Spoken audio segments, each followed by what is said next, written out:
अस्सलाम वालेकुम बच्चों। आज हम ना हिस्ट्री का 5वां लेसन कर रहे हैं, जिसमें समाजी और मजहबी बेदारी के बारे में आपको बताया जा रहा है। इससे पहले वाले लेसन में हमने देखे थे कि भारत में कैसे अंग्रेज़ों ने हुकूमत की, कैसे पॉलिसियों में तब्दीली की, कैसे भारत की फ़ौज का निज़ाम उन लोगों ने चेंज किया। और अब जो 1857 की जो जंग आज़ादी हुई थी, अब उन लोगों ने ये सोचे कि हमको मुनज़्ज़म तरीके से उसकी मुखालिफत करना चाहिए। और उससे रिलेटेड ज़ाहिरी बात है, अब जो है कहाँ बेदारी लाने की ज़रूरत है, तो अपने समाज में। पहले हिंदुओं का समाज जो था वो 4 हिस्सों में तकसीम हुआ था। ब्रह्म क्षत्रिय, वैश्य और शूद्र, ऐसे 4 उनके वर्ण सिस्टम थे। और वो वर्ण सिस्टम भी इतने रिजिड थे कि ब्राह्मण जो है वो किसी दूसरे कास्ट में शादी नहीं कर सकता था, क्षत्रिय दूसरी इसमें जा नहीं सकता था, वैश्य जो है वो खुद अपने ही कास्ट में कर सकता था, और शूद्र की हालत बहुत खराब थी। उनको बहुत ही नीचे नजरों से देखा जाता था, अछूत समझा जाता था। ये समाज की बुराइयां थी। इसी तरह समाज में बहुत सारी बुराइयां थी। वो बुराइयों के बारे में हम अभी पढ़ेंगे, और कैसे चेंजेस आई और किस तरीके से इन लोगों ने हिंदुस्तान को जो है चेंज किया, हम ये देखते हैं। तो सबसे पहले भारत में अंग्रेजी तालीम की वजह से नए ख्यालात और नए तसव्वुरात ने फलसफों की नशोनुमा की। यानी मगरिबी ख्यालात और तहजीब और इक़दार से हिंदुस्तानियों की वाकफियत हुई। वो लोग समझने लगे कि ये लोगों का जो समाज है वो एकता पे है। मतलब उधर मर्दो जन में मसावात नहीं है, तफरीक नहीं है समाज में। हर एक जो है वो एक ही तरह का है, उनका पूरा समाज। और उसकी वजह से यहाँ पे ये सोचा गया कि हम जो है समाज में, भारत के समाज में समाजी, मजहबी और माशी, तहजीबी, ये सारी चीज़ों में तब्दीलियाँ करने की ज़रूरत है। अब मगरिबी तालीम याफ्ता तबके को भारतीय समाज की खराबियों और गलत रसूमात और रवायात का शिद्दत से एहसास होने लगा। क्योंकि जब तालीम हासिल करता है ना इंसान, बेटा इसीलिए बोलते हैं कि तालीम हासिल करना बहुत ज़रूरी है हर इंसान की ज़िंदगी में, कि एटलीस्ट वो अपने बच्चों की, हम नहीं बोल रहे हैं कि बड़ी बड़ी डिग्रियां लो और बहुत बड़े मकाम पे पहुंच जाओ, लेकिन एक पढ़ी लिखी माँ जब अपने बच्चों को पढ़ा सकती है और बहुत अच्छे से उनकी देखभाल कर सकती है, तो इसी तरह से वो अपने बच्चों को भी जो भी पढ़ाई होगी, मीन्स मैथ्स होगा, साइंस होगा, जो भी होगा, अगर उसने अच्छे से पढ़ा होगा तो इंशाल्लाह वो अपने बच्चों की भी बहुत अच्छे से तरबियत कर सकेगी। तो इसी तरह से जो ये अभी जो इन लोगों ने मगरिबी तालीम हासिल की थी लोगों ने भारत के, और वो ज़्यादातर मुतवस्सित तबका था, मतलब मिडिल क्लास था, उन लोगों ने जो सब चीज़ें देखी तो उनको लगा कि यार हमारे समाज की बहुत सारी बुराइयां और गलत रसूमात हैं, तो हमको इनके लिए कुछ करना चाहिए। और उनको ये भी महसूस हुआ कि समाज में तोहम परस्ती की रवायत है, इसको भी ख़त्म करना चाहिए। और हमारे समाज की बुनियाद जो है वो इंसानियत, आज़ादी, मसावात और उख़्वत के उसूलों पर मबनी करके एक नया समाज जो है वो तामीर करना चाहिए। समाज की इन खराबियों और मसाइल को हल करने के लिए तालीम याफ्ता दानिशवरों ने अपनी तहरीरों के ज़रिए अवाम में बेदारी लाने की कोशिश की। यानी वो लोग कई चीज़ें लिखते थे और उसको जो है वो बेदार करते थे लोगों को, अपनी राइटिंग की, अपने अभी जैसे आप लोग व्हाट्सएप पे जो है वो कुछ वीडियोस देखते हैं, कुछ ऐसे लिखी हुई कोई चीज़ आती है वो पढ़ते हैं, तो उससे आप में कुछ थोड़ी बहुत बेदारी पैदा होती है। तो इसी तरह से इन्होंने भी ये सोचा कि जब हम कुछ ना कुछ हम लिखेंगे तो इससे हमारे समाज में भी बेदारी पैदा कर सकते हैं। इसीलिए 19वीं सदी में भारत में शुरू होने वाली इस फिक्री बेदारी को क्या कहते हैं? भारतीय बेदारी। बात समझ में आ गई? अब हम समाजी और मजहबी बेदारी में किसने किसने क्या क्या काम किए उनके बारे में समझेंगे। सबसे पहले ब्रह्मो समाज, ये 1828 में राजा राम मोहन राय ने इसकी बुनियाद डाली। इन्होंने कहा कि वैधानियत का प्रचार किया, ऊंच नीच का भेदभाव नहीं करना है, और जो इबादत की रसूम होती है, इबादत में जो रसूमात होती है उसकी मुखालिफत की, इबादत के तरीके पर अमल ना करना, ये ब्रह्मो समाज की कदरें थी। उन्होंने रस्म सती, बचपन की शादी और पर्दे की मुखालिफत की।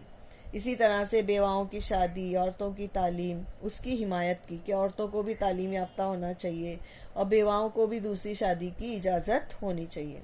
उन्होंने कोलकाता में हिंदू कॉलेज की बुनियाद रखी और एक पेपर निकालते थे वो संवाद कुमुदी, उसके ज़रिए से वो लोगों में जो बेदारी का काम करना शुरू किया। उसके बाद आते हैं परम हंस सभा। इनके बानी थे दादूबा पांडुरंग तरखड़। इन्होंने 1849 में इसका कयाम अमल में आया और ये बम्बई में बनी परम हंस सभा। इन्होंने जात पात की मुखालिफत की और इसी तरह से उन्होंने दूसरी जो समाज में बुराइयां थी उसकी भी मुखालिफत की। उसके बाद आते हैं हम प्रार्थना समाज की तरफ। देखो, आप लोगों ने देखा होगा बॉम्बे में एक प्रार्थना समाज नाम की जगह है। ये भी जो है 1867 में हुई, इसकी भी बुनियाद। यहाँ इन्होंने मूर्ति पूजा की मुखालिफत की, वहदानियत के कायल हुए, वहदानियत यानी अल्लाह एक है, और रसूमात की मुखालिफत की। इन्होंने बताया कि इबादत और रियाजत पर जोर दिया। इन्होंने यतीम खाने, इदारा तालीम नुस्वा, देखो तालीम निस्वा मतलब औरतों की तालीम, और मजदूरों के लिए रात में ऐसे स्कूल खोले कि जिसमें जो पिछड़ी जात के लोग हैं या ऐसे लोग हैं जो दिन में नहीं कमाते हैं और रात में वो जो है पढ़ाई कर सके, तो ऐसे उन्होंने तंजीमें शुरू की। इसी तरह से संघ सभा ये 1870 में आई और ये सिख बिरादरी में मजहबी इस्लाह के लिए कायम की गई थी। सिख समाज में तालीम की तौसी की और जदीदियत पैदा की और सिख समाज में इस्लाहात की और इसकी रवायात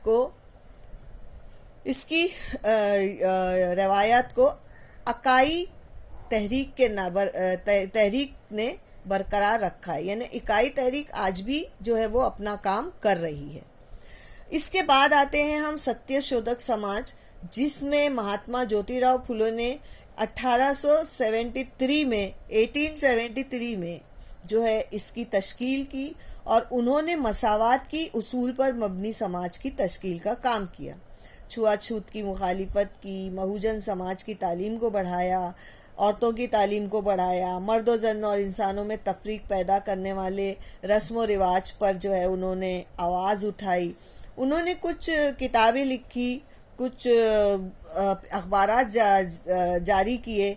उसमें थे ब्रह्मणाचे कसब, गुलामगिरी, शेतकरियाचे आस्वड और सार्वजनिक सत्य धर्म। इन किताबों के जरिए उन्होंने समाज में बेदारी लाने की कोशिश की। उसके बाद आते हैं स्वामी दयानंद सरस्वती। ये जो थे आर्य समाज के बानी थे और इन्होंने 1875 में सत्यात प्रकाश नामी वेदों की तशरीहात पर मुश्तमिल एक किताब लिखी थी। उनका ख्याल था कि वैदिक धर्म ही सच्चा धर्म है। और वैदिक दौर में क्या था, जात पात की तफरीक नहीं थी, मर्द और औरत एक जैसे थे। इसलिए आर्य समाज का नारा था वेदों की तरफ पलटो। आर्य समाज ने मुल्क भर में अपनी शाखें कायम की और इसी के तवस्सुत से जगह जगह तालीमी इदारे भी कायम किए। उसके बाद हम आते हैं स्वामी विवेकानंद की तरफ। स्वामी विवेकानंद ने 1897 में रामकृष्ण मिशन की बुनियाद डाली। यहाँ पे ये लोग क्या करते थे, जो कहत जदगान की मदद करते थे, मरीजों की, और जो बहुत गरीब लोग होते थे उनकी मदद की, तिब्बी इमदाद दी यानी मेडिकल एड दी, और औरतों की तालीम पर जो है उन्होंने जोर दिया।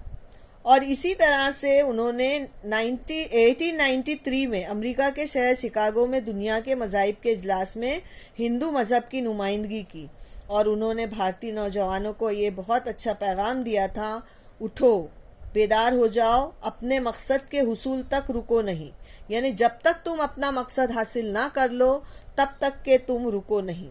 ये इन्होंने अपना एक जो है भारतीय नौजवानों को पैगाम दिया था और उन्होंने रूहानी इर्तिका यानी रूहानियत पर जो है वो जोर दिया। इसी तरह से महर्षि रामजी शिंदे, इन्होंने बनाया 1906 में डिप्रेस्ड क्लासेस मिशन। इसमें इन्होंने छूतछात को ख़त्म करना इनका अहम मकसद था, यानी उन्होंने एक ही मकसद लिया था, ज़्यादा और वो था, सबने अलग अलग लिए थे। सती की रस्म, बच्चन की शादी, बच्चों को छोटी उम्र में मार दिया जाता था वो, बेवाओं की शादी, ये सब लिए थे। लेकिन इन्होंने छूत छात को खत्म करने का अहम मकसद बनाया था। और इसी तरह से समाज में जो तकलीफें थी, जो बुराइयां थी, उसको खत्म करने का इंतजाम किया था। उसके बाद जैसे कि आप लोगों को सबको पता है कि हिंदुस्तान में औरतों की हालत बहुत ख़राब थी। अंग्रेज़ों के दौरे हुकूमत में उस 19वीं सदी में भारत की ख़वातीन की हालत इंतहाई काबिल रहम थी। ख़वातीन को हुसूल तालीम का हक हासिल नहीं था, ख़वातीन के साथ एक जैसा अच्छा सलूक नहीं किया जाता था, और गैर मुनसिफाना जालिमात और रवायात का बोझ ख़वातीन पर लदा हुआ था। उसमें वो भी एक रस्म आ जाती है जहेज़ की। इसी तरह बचपन की शादी कर देते थे, बूढ़ों के साथ नौजवान लड़कियों की शादी कर देते थे। जहेज़ का तरीका था, मुंडन था, बेवाओं की शादी पर पाबंदी थी, सती की रस्में थी। ये बहुत सारी रस्में थी समाज में जो बुराइयों की तरफ थी। अब राजा राम मोहन राय ने सती की रस्म पर पाबंदी का कानून जो था, इसके लिए बनाने के लिए एक बड़ी तहरीक चलाई।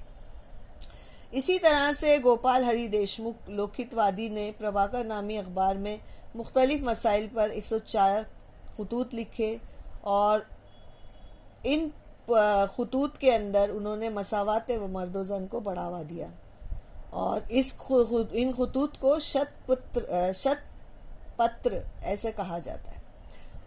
महात्मा फुले ने 1848 में पुणे के भड़ेवाड़े में इस लड़कियों का पहला स्कूल शुरू किया। महात्मा फुले ने 1848 में पुणे के भड़ेवाड़े में लड़कियों का पहला स्कूल शुरू किया, बाल हत्या पर रोक लगाने का मरकज कायम किया, और इसी तरह मुंडन का तरीका बंद कराने के लिए हजामों की हड़ताल करवाई।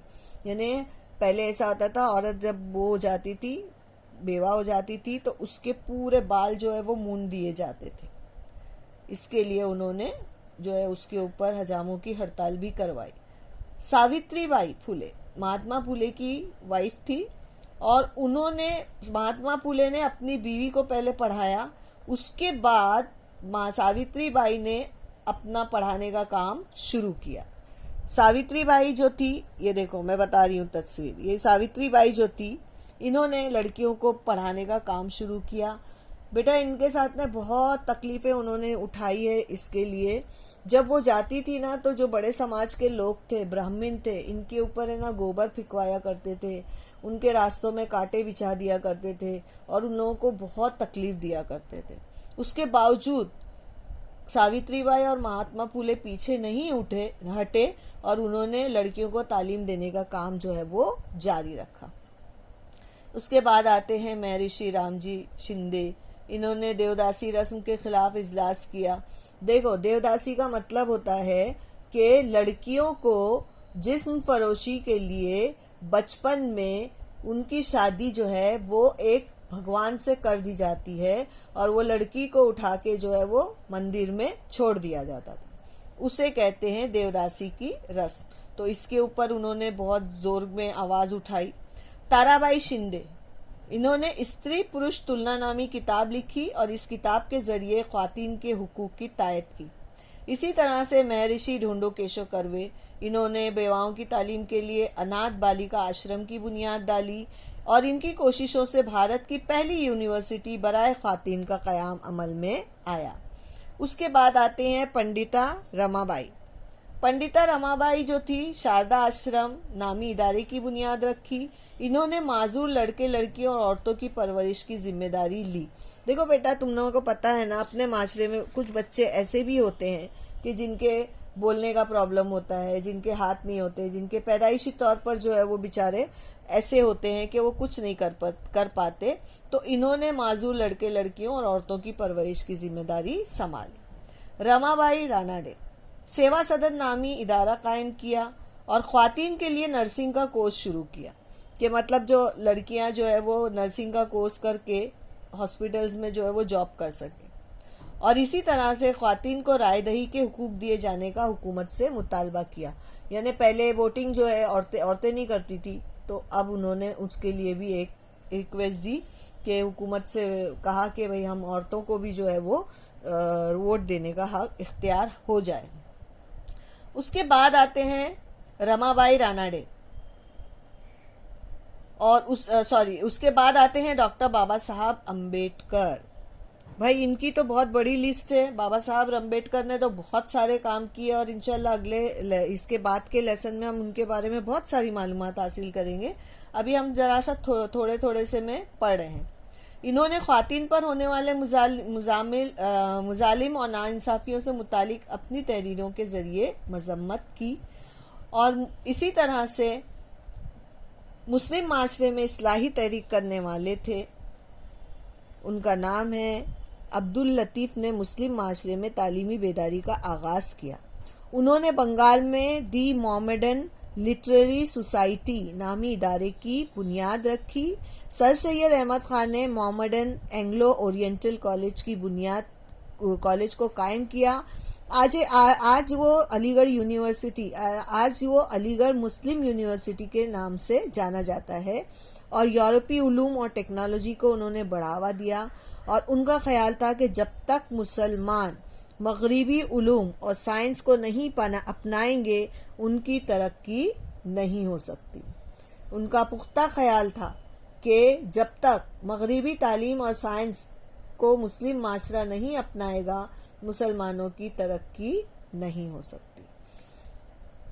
तो बच्चों, उम्मीद है आप लोगों को थोड़ा तो इसमें जो है वो समझ में आया होगा कि कैसे कैसे और किस तरीके से लोगों ने अपने अपने माशरे में तरक्की की और किस तरह से जदीद भारत की तारीख में बेदारी का काम अंजाम दिया और कैसे इन लोगों ने आज़ादी, मसावात और हुब्बुल वतनी के तसव्वुरात से सरशार समाजी मुस्लिहीन ने सियासी मैदान में कौमी तहरीकें शुरू की। और अब जो है अगले लेसन में हम ये पढ़ेंगे कि ये जो तहरीक आज़ादी का दौर था वो किस तरह से शुरू हुआ। अल्लाह हाफिज़।